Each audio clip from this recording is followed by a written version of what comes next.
दोस्तों, आपका फिर से हमारे YouTube चैनल ZBR क्लासेस के ऊपर बहुत बहुत स्वागत है। और आज आपको एक्सरसाइज फर्स्ट डे का क्वेश्चन नंबर 14, 15 और 16 इनको भी जो है हम लोग सॉल्व करेंगे। तो इन क्वेश्चनों में कुछ नहीं दोस्तों, एक बार पढ़ते हैं। The difference of an integrals a and -6, यानी जो दो इंटीग्रल्स दिए हुए हैं उनका जो डिफरेंस है वो है -4। दो इंटीग्रल्स कौन कौन से हैं? एक a है और एक -6 है। तो डिफरेंस मीन्स होता है माइनस, यानी दोनों इंटीग्रल्स का जो है माइनस करने पर जो आ रहा है आंसर वो 4 दे रखा है क्वेश्चन में। Find the value of a की वैल्यू जो है आपको पता करना है। दोस्तों थोड़ा सा मैनेज कीजिएगा, हमारे पास अभी बहुत अच्छा वाला कैमरा नहीं है, हम लोग फ़ोन से ही जो है वीडियो बनाते हैं, तो थोड़ा सा जो है ये ब्लरिंग आ जाती है और थोड़ी सी जो है ये ब्राइटनेस बढ़ जाती है अपने आप। तो मैनेज कीजिए दोस्तों। फ़िलहाल लिखा सब साफ साफ है, मैं एक बार पढ़ता भी हूँ। तो चलिए देखते हैं क्वेश्चन नंबर 14।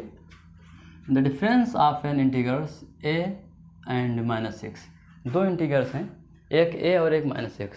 इनका जो डिफरेंस है वो है 4 और find the value of a की वैल्यू फाइंड करना है।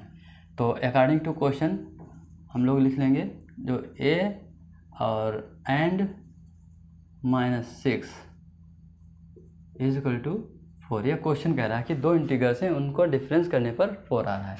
तो एंड की जगह पर हम लोग डिफरेंस मतलब माइनस साइन लगा देंगे। तो a minus bracket -6 equal to 4।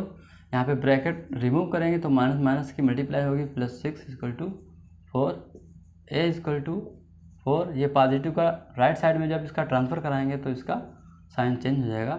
और यहाँ पे एक पॉजिटिव एक नेगेटिव है, इसलिए जो a की वैल्यू आएगी वो 2 आएगी और लार्जेस्ट डिजिट जो है वो माइनस में है, तो इसलिए -2 आएगा। यानी जो वैल्यू ऑफ a है वो है -2। उम्मीद है समझ में आया होगा। फिर से एक बार इसको चेक कर लेना, देख लेना। 15 क्वेश्चन नंबर है, write a pair of integrals whose sum gives.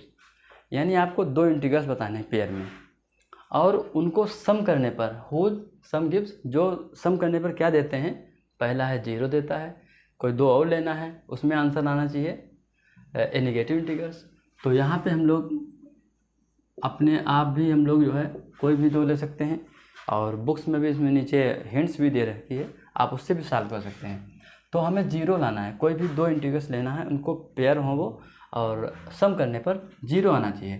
तो मान लीजिए हमने -2 ले लिया और एक ले लिया +2। ये दो पेयर्स हमने ले लिए, -2 एंड +2।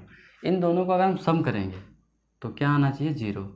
तो यहाँ पे हम लोग अगर प्लस का लगा दें साइन तो देख लो आराम से, -2 + 2 कट जाएगा, 0 आ गया। यही आपको बताना था। तो जो वो इंटीग्रल्स होंगे वो -2 और +2 होंगे। आप 6 और -6 भी ले सकते हो, 5 और -5 भी ले सकते हो। मतलब ऐसे दो इंटीग्रल्स लेना है जिनका सम करने पर हमारा आंसर आना चाहिए 0। तो हम -2 एंड 2 ले रहे हैं, उसमें कोई दिक्कत नहीं है। फिर सेकेंड है एन नेगेटिव इंटीग्रल्स, यानी ऐसे दो पेयर इंटीग्रल्स आप लीजिए जिनको सम करने पर नेगेटिव इंटीग्रल आए। ठीक है, तो कोई भी ले लो आप, सम करने पर नेगेटिव आना चाहिए। तो एक हम बड़ा लेंगे और एक छोटा लेंगे। मान लीजिए आपने ले लिया एक -3 एंड दूसरा ले लिया हमने -4। ठीक है, और सम करने पर क्या आना चाहिए? नेगेटिव इंटीग्रल आना चाहिए। तो इनको सम करने पर तो एंड की जगह पर लगा देंगे प्लस -4। अब आ जाएगा ये -3 + -4 इक्वल टू -7। तो हमें केवल नेगेटिव इंटीग्रल्स लाना था, तो हमारा आंसर आया है -7। आंसर आपको नहीं लाना है, हमने आपको सॉल्व करके इसलिए दिखा दिया क्योंकि ये लिखा हुआ है नेगेटिव इंटीग्रल्स आना चाहिए सम करने पर। सम मतलब एंड की जगह पर साइन लगा देंगे प्लस का, तो इसलिए हमारे जो इंटीग्रल्स होंगे वो -3 एंड -4 होंगे। आप कोई दूसरे भी ले सकते हो, तो इस तरीके से लगाएंगे। थर्ड क्वेश्चन है an integral smaller than both of integrals. इसका मतलब यहाँ पे क्या है कि जो इंटीग्रल्स दो लेने हैं उनका smaller than both of integrals, यानी उसमें से एक स्मॉलर आना चाहिए। बोथ जो दो इंटीग्रल्स होने हैं उनमें से एक स्मॉलर होना चाहिए। तो कोई भी ले लीजिए दो इंटीग्रल्स, जो बुक्स में हिंट्स दी है आप उसको भी यूज़ कर सकते हो। तो माइनस, मान लीजिए हमने लिया है -3 एंड -5। अब इसमें कह रहा है an integral smaller than both are, दोनों इंटीग्रल में एक स्मॉलर होना चाहिए। तो आप देख लीजिए -3 है और -5 है, तो इसमें दोनों में अगर पूछा कोई स्मॉलर कौन है तो आप -5 बताएंगे। क्यों? क्योंकि जो ज़्यादा माइनस में होता है वो हमेशा स्मॉलर होता है। जो ज़्यादा घाटे में रहेगा, जो ज़्यादा कर्जा ले लेगा, -5 यानी कि उसने 5 माइनस के लिए हैं और इसके पास -3 ही है, यानी इसको कम कर्जा देना है, इसको ज़्यादा कर्जा देना है। हम आपको सिंपल लैंग्वेज बता रहे हैं। तो जो ज़्यादा देगा वो हमेशा छोटा होगा, जो ज़्यादा कर्जा है। और फिर माइनस में है तो माइनस में बड़ा वाला हमेशा छोटा होता है। तो यहाँ पे हो जाएगा इसका इंटीग्रल -3 और -5। उसके बाद अगर हम सॉल्व करेंगे, इनको सम करेंगे, तो सम करने पर इनका क्या आएगा, दोनों जो है ऐड हो जाएंगे, -8 हो जाएगा। देखो -3 प्लस माइनस का 5, तो हो जाएगा -3 प्लस -5 माइनस का 8। अब देखो दोनों इंटीग्रल से कह रहा था स्मॉलर आना चाहिए, तो -3 और -5 दोनों इंटीग्रल से -8 स्मॉलर है, क्योंकि -8 में है, यानी कि उसने 8 रुपीज़ या कुछ भी ले लो, 800 या 8 रुपीज़ उसने कर्जा ले रखा है, उधार ले रखा है, तो वो नेगेटिव का हमेशा कम होगा, यानी कि नेगेटिव का हमेशा इन दोनों से जो है वो ज़्यादा कर्जे में है, तो इसलिए हमेशा ये छोटा होगा। कर्जा तो उसको ज़्यादा देना है, लेकिन ये है छोटा, बड़ा नहीं है, ये ध्यान रखना। जैसे -8 है और यहाँ पे लिखा हो 0, तो कोई पूछेगा कौन लार्जर है, कौन बड़ा है, तो हमेशा 0 बड़ा होगा, क्योंकि -8 है वो कर्जे में है और ये 0 है, लेकिन कर्जा तो कोई नहीं है, इसलिए हमेशा 0 बड़ा होता है। तो -8 छोटा हो गया। अब इन दोनों से तो -8 ऑलरेडी छोटा है, क्योंकि वो नेगेटिव में ज़्यादा है।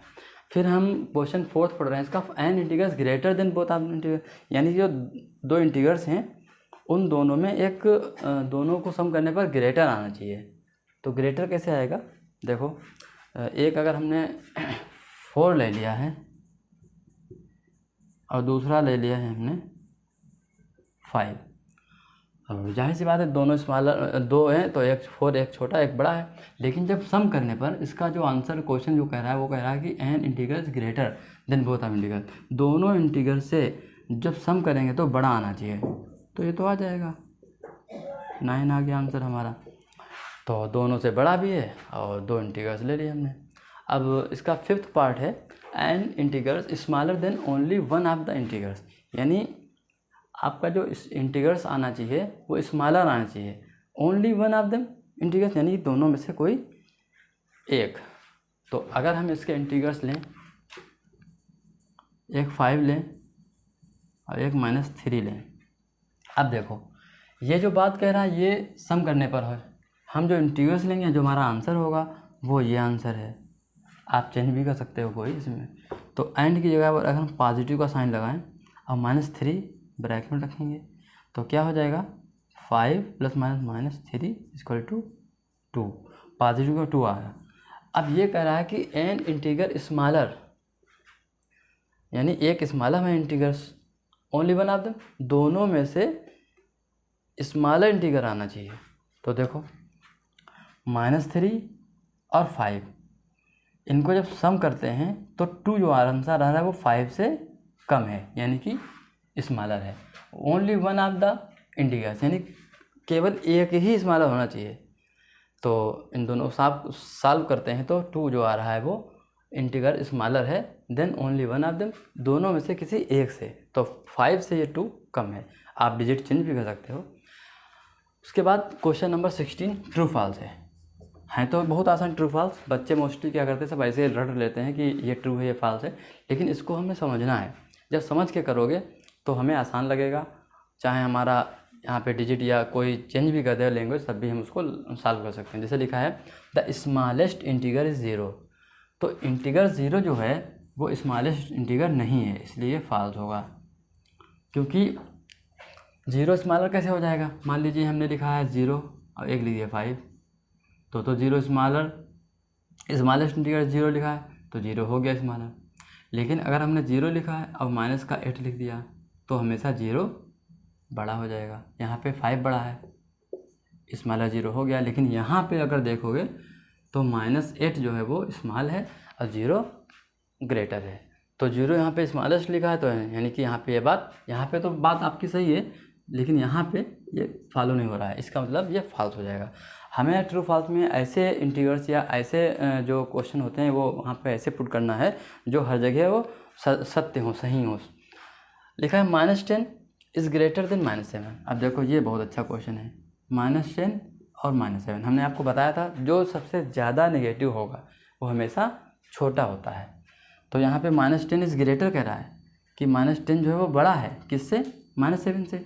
तो -10 भैया और -7, तो हमेशा -7 ही बड़ा होगा, -10 छोटा होगा। लेकिन यहाँ पे लिखा -10 इज़ ग्रेटर देन -7 से अगर -10 बड़ा है, लेकिन बड़ा नहीं है, बड़ा है -7 क्योंकि ये कम कर्जे में, ये ज़्यादा कर्जे में। तो इसको इस ट्रिक से समझ सकते हैं, तो ये भी हमारा फॉल्स हो जाएगा। फिर 0 is larger than every negative number, यानी कोई भी नेगेटिव नंबर हो उससे हमेशा 0 लार्जर होता है। तो ये बात सही है, ये हमारा ट्रू हो जाएगा। कैसे, -2 ले लिया हमने, एक 0 ले लिया तो हमेशा 0 ही बड़ा होगा, क्योंकि एवरी नेगेटिव नंबर, कोई भी नेगेटिव नंबर हो, प्रत्येक नेगेटिव नंबर से हमेशा 0 क्या होगा, वो लार्जर होगा। क्योंकि -8 ले लो तब भी 0 बड़ा होगा, -5 ले लो तब भी 0 बड़ा, क्योंकि 0 जो है वो कर्जे में ही नहीं, 0 सिंपल है, पॉजिटिव नेगेटिव तो होते हैं इसमें, लेकिन 0 0 है, ये माइनस में है, इसलिए हमेशा ये छोटे हो जाएंगे, 0 बड़ा हो जाएगा। फिर है the sum of two negative integrals is a negative number. मतलब ये कहता है कि दो कोई इंटीग्रल्स लें हम, उनको सम करें और दोनों वो नेगेटिव हों तो क्या उसका आंसर हमेशा नेगेटिव इंटीग्रल्स में आएगा।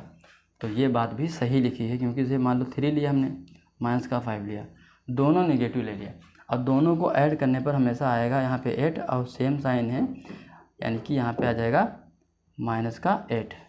तो दो नेगेटिव नंबर्स लेने पर, दो नेगेटिव इंटीग्रल्स लेने पर दोनों का सम करने पर हमेशा नेगेटिव में है, क्योंकि साइन एक तो बड़ा एक छोटा कोई होगा तो वही लगाओगे तो नेगेटिव में ही लगा रहेगा।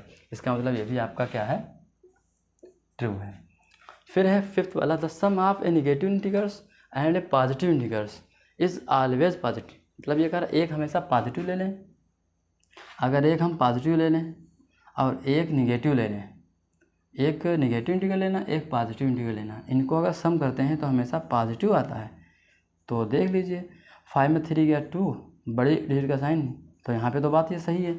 लेकिन अगर हम यहाँ पे अभी माइनस का 8 कर दें और प्लस का 5 कर दें, तब देखो क्या था, तो 8 में 5 गया 3 और साइन लगेगा नेगेटिव का, तो यहाँ पे नेगेटिव का आ रहा है, यहाँ पे पॉजिटिव का आ रहा है, यानी कि डिफरेंट साइन अलग अलग आ रहे हैं।